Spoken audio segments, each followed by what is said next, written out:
ಉಜಿರೆಯ ಬ್ರಹ್ಮ ಕಲಶೋತ್ಸವಕ್ಕೆ ಸಿದ್ಧತೆಗಳಾಗಿವೆ. ಅದರ ಜೊತೆಗೆ ಒಂದು ನ್ಯೂಸ್ ಸರ್, ಗ್ರಹಣದ ಹಿನ್ನೆಲೆಯಲ್ಲಿ ಒಂದು ದಿನ ಮುಂಚಿತವಾಗಿ ಅದು ಹೇಗೆ ಅಂದರೆ ಎಲ್ಲ ಕಾರ್ಯಕ್ರಮಗಳ ಸಾಂಸ್ಕೃತಿಕ ಕಾರ್ಯಕ್ರಮಗಳು ಸೇರಿಯಾ?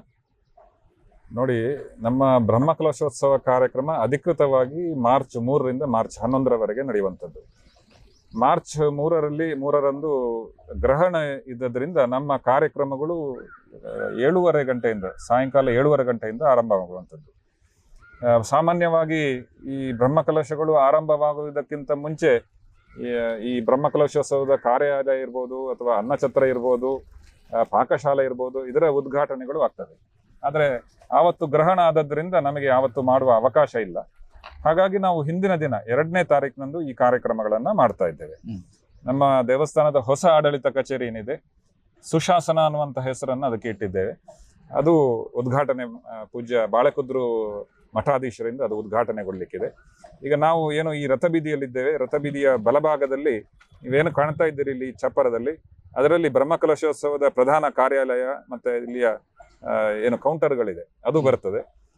ಅದರ ಜೊತೆಗೆ ಇನ್ನೊಂದು ವಿಶೇಷ ಕಾರ್ಯಕ್ರಮ ಈ ಬ್ರಹ್ಮಕಲಶೋತ್ಸವ ಸಂದರ್ಭದಲ್ಲಿ ಅಂತ ಹೇಳಿದ್ರೆ ಭಜನಾಮೃತ ಕಾರ್ಯಕ್ರಮ.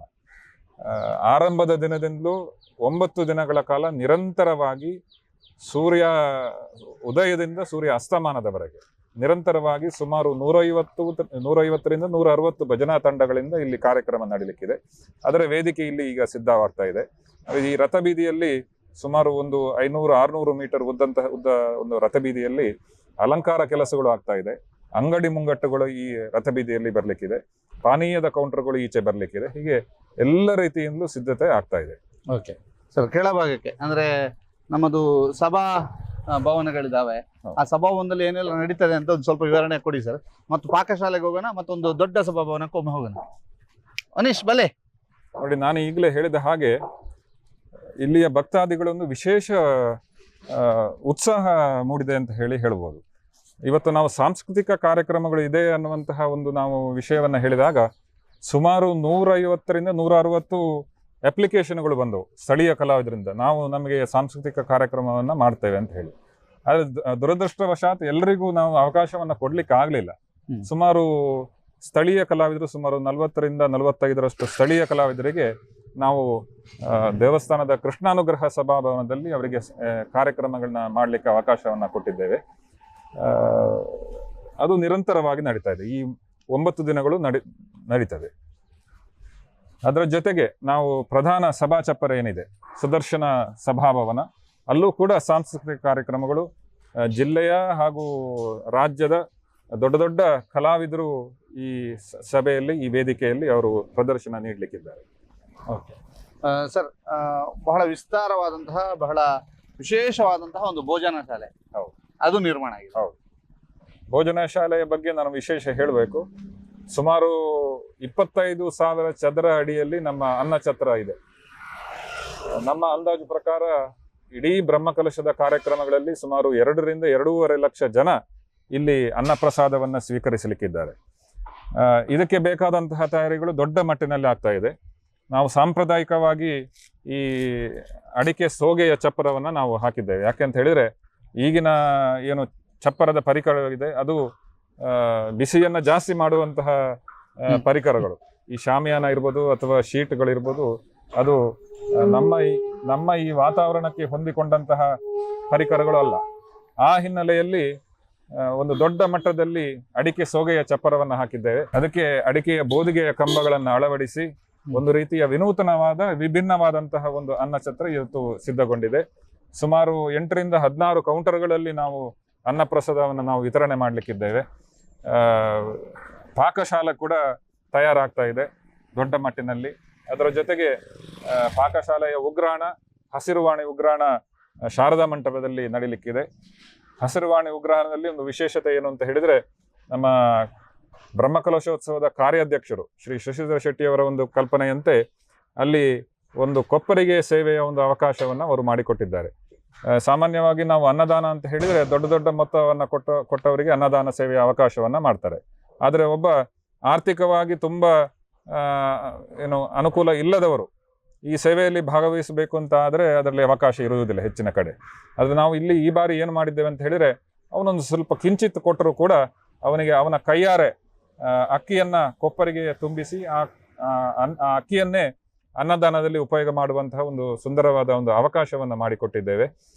ಅದರ ಜೊತೆಗೆ ಆ ಅಕ್ಕಿಯನ್ನೇ ಪ್ರಸಾದ ರೂಪವಾಗಿ ಕೊಟ್ಟು ಅವರು ಮನೆಯಲ್ಲಿ ಇಟ್ಟುಕೊಳ್ಳುವಂತಹ ಒಂದು ದೊಡ್ಡ ಕೆಲಸ ಕೂಡ ಮಾಡುವಂತಹ ಒಂದು ಯೋಚನೆ ಇದೆ. ಹಾಗಾಗಿ ವಿಭಿನ್ನವಾಗಿ ಈ ಕೆಲಸಗಳು ಆಗ್ತಾ ಇದೆ.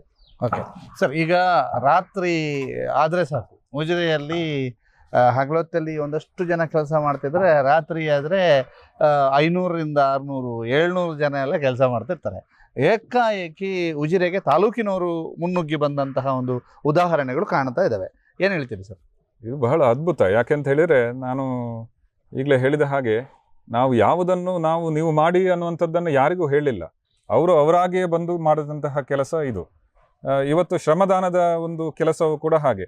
ನಾವು ಆರಂಭದಲ್ಲಿ ಬಹಳ ಕಮ್ಮಿ ಅಂದಾಜಿನಲ್ಲಿದ್ದೆ, ಒಂದು 50 ಜನ 100 ಜನಕ್ಕೆ ನಾವು ಇಲ್ಲಿಯ ಉಪಹಾರದ ವ್ಯವಸ್ಥೆಯನ್ನು ಮಾಡಿದ್ದೆವು. ದಿನ ಬರ್ತಾ ಬರ್ತಾ ಬರ್ತಾ ಬರ್ತಾ ಇದು 100ರಿಂದ 200 ಹೋಯಿತು, 200ರಿಂದ 300 ಹೋಯಿತು. ಇದು ಈಗ ಸಂಖ್ಯೆಗಳು ಜಾಸ್ತಿ ಆಗ್ತಾ ಅಷ್ಟೇ ವಿನಃ ಇದು ಕಮ್ಮಿ ಆಗುವ ಲಕ್ಷಣಗಳು ಕಾಣ್ತಾ ಇಲ್ಲ. ಹಾಗಾಗಿ ಎಲ್ಲ ರೀತಿಯಿಂದಲೂ ಇದು ಒಂದು ರೀತಿಯ ಅದ್ಭುತ.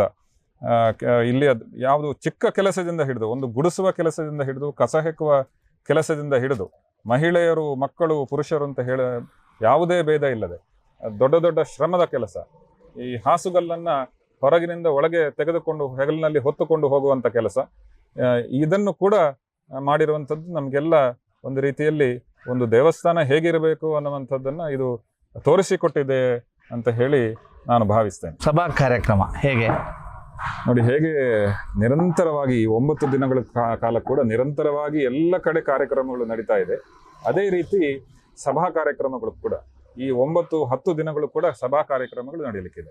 2ನೇ ತಾರೀಕಿನಿಂದ ಆರಂಭ ಆಗ್ತದೆ. ಸುಮಾರು 12ರಿಂದ 13 ಮಠಾಧೀಶರು ಈ ಕಾರ್ಯಕ್ರಮಕ್ಕೆ ಬರಲಿಕ್ಕಿದ್ದಾರೆ. ಧಾರ್ಮಿಕ ಮುಖಂಡರು ಬರಲಿಕ್ಕಿದ್ದಾರೆ. ಪೂಜ್ಯ ಹೆಗ್ಗಡೆಯವರು ಬರ್ತಾರೆ. ಇದೊಂದು ರೀತಿಯ ಎಲ್ಲ ಬ್ರಹ್ಮಕಲಶೋತ್ಸವಕ್ಕಿಂತಲೂ ಒಂದು ವಿಭಿನ್ನವಾಗಿ ಮೂಡಿ ಬರುವಂತಹ ಕಾರ್ಯಕ್ರಮ.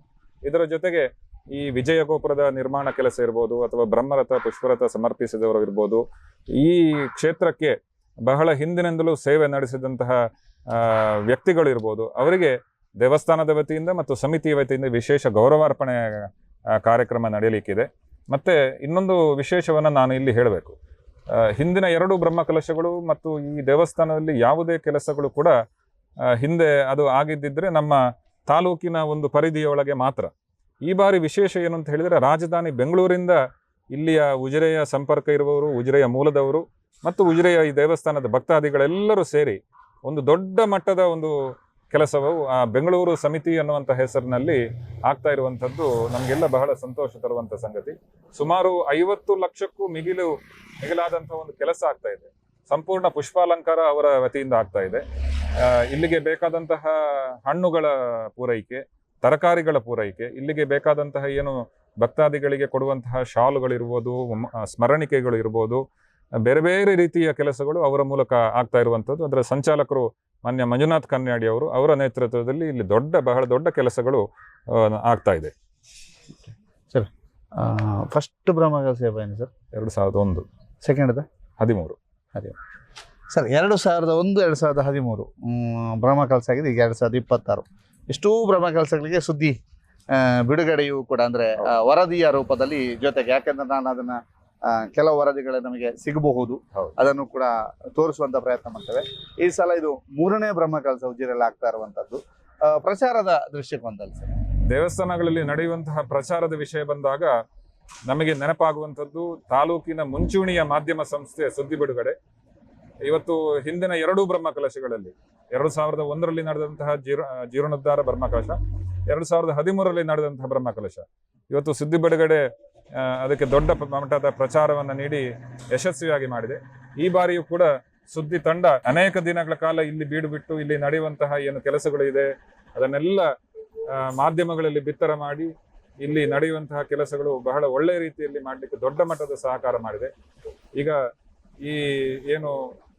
ನಾವು ಕೊಡ್ತಾ ಇರುವಂತಹ ಕಾರ್ಯಕ್ರಮ ಏನಿದು, ಅದಕ್ಕೆ ವಿಶೇಷವಾದ ಒಂದು ಕೃತಜ್ಞತೆಗಳನ್ನು ಸುದ್ದಿ ಸಮೂಹ ಸಂಸ್ಥೆಗಳಿಗೆ ಮುಕ್ತೇಶ್ವರನ ನೆಲೆಯಲ್ಲಿ ದೇವಸ್ಥಾನದ ಪರವಾಗಿ ಹಾಗೂ ವಿಜಯ ಗೋಪುರ ನಿರ್ಮಾಣ ಮತ್ತು ಬ್ರಹ್ಮಕಲಶೋತ್ಸವ ಸಮಿತಿಯ ಪರವಾಗಿ ನಾನು ನೀಡ್ತಾ ಇದ್ದೇನೆ. ಧನ್ಯವಾದ. ಬಹಳ ವಿಶೇಷವಾಗಿ ಸರ್ ನೀವು ನಮಗೆ ಏನೆಲ್ಲ ಆಗಿದೆ ಅನ್ನುವಂಥದ್ದನ್ನು ತಿಳಿಸಿದ್ರಿ. ಅದರ ಜೊತೆಗೆ ಇಲ್ಲಿಯ ವಿಶೇಷತೆಗಳ ಬಗ್ಗೆಯೂ ಕೂಡ ಹೇಳಿದ್ರಿ. ಜೊತೆಗೆ ಆ ಕೊಪ್ಪರಿಗೆ ಸೇವೆ ಒಂದು ಬಹಳ ಹೊಸ ಯೋಚನೆ. ಅದರ ಜೊತೆಗೆ ಆ ಒಂದು ಶ್ರಮದಾನಕ್ಕೆ ಸಾಗರೋಪಾದಿಯಲ್ಲಿ ಜನರು ಹರಿದು ಬರ್ತಾ ಇರುವಂತ ರೀತಿ, ಇವೆಲ್ಲವೂ ಕೂಡ ಒಂದು ಉಜಿರೆಯಲ್ಲಿ ಹೊಸ ಸಂಚಲನವನ್ನ ಸೃಷ್ಟಿ ಮಾಡಿದೆ.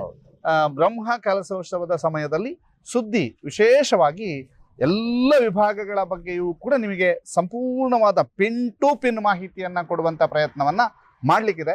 ಈಗಾಗಲೇ ಶ್ರಮದಾನದವರನ್ನ ಮಾತಾಡಿಸಿ ಆಗಿದೆ, ಎಲ್ಲರನ್ನೂ ಕೂಡ ಮಾತನಾಡಿಸುವಂತ ಪ್ರಯತ್ನವನ್ನ ಮಾಡ್ತಾ ಇದೆ. ಇಷ್ಟು ಹೊತ್ತು ಸರ್ ನಮ್ಮ ಜೊತೆಗೆ ಬಹಳ ವಿಸ್ತೃತವಾಗಿ ಮಾತನಾಡಿದ್ರಿ ಮತ್ತು ಇಷ್ಟು ಹೊತ್ತು ನಮ್ಮ ಜೊತೆಗೆ ಎಲ್ಲದರ ಬಗ್ಗೆ ವಿವರಿಸಿದ್ರಿ. ನಿಮಗೆ ಧನ್ಯವಾದ ಸರ್. ಇದು ಉಜಿರೆ ಬ್ರಹ್ಮ ಕಲಶೋತ್ಸವಕ್ಕೆ ಯಾವ ರೀತಿಯಾಗಿ ಸಜ್ಜಾಗಿದೆ ಅನ್ನುವಂಥದ್ದಕ್ಕೆ ಶರತ್ ಕೃಷ್ಣ ಪಡ್ಬೆಟ್ನಾಯರು ನೀಡಿದಂಥ ವಿವರಣೆ.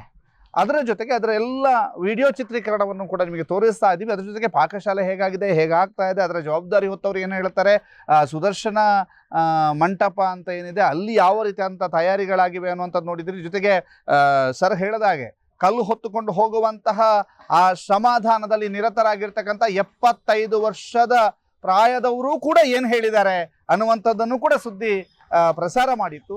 ಈ ಹಿನ್ನೆಲೆಯಲ್ಲಿ ಇಲ್ಲಿಯ ಸ್ವಯಂ ಸೇವಕರುಗಳನ್ನ ಮತ್ತು ಇಲ್ಲಿಯ ಕೆಲಸ ಕಾರ್ಯಗಳನ್ನ, ಇಲ್ಲಿ ಆಗ್ತಾ ಇರುವಂತಹ ಎಲ್ಲ ತಯಾರಿಗಳನ್ನು ಕೂಡ ಸಂಪೂರ್ಣವಾಗಿ ನಿಮಗೆ ತೋರಿಸ್ತಾ ಹೋಗ್ತೀವಿ ಅಂತ ಹೇಳ್ತಾ ಈ ವರದಿಯನ್ನು ಕೊನೆಗೊಳಿಸ್ತಾ ಇದ್ದೀವಿ. ವನೀಶ್ ಮತ್ತು ಆದಿತ್ಯ ಶೆಟ್ಟಿ ಬಳಂಜ ಜೊತೆಗೆ ದಾಮೋದರ ದೊಂಡೋಲೆ, ಸುದ್ದಿ ನ್ಯೂಸ್, ಉಜಿರೆ.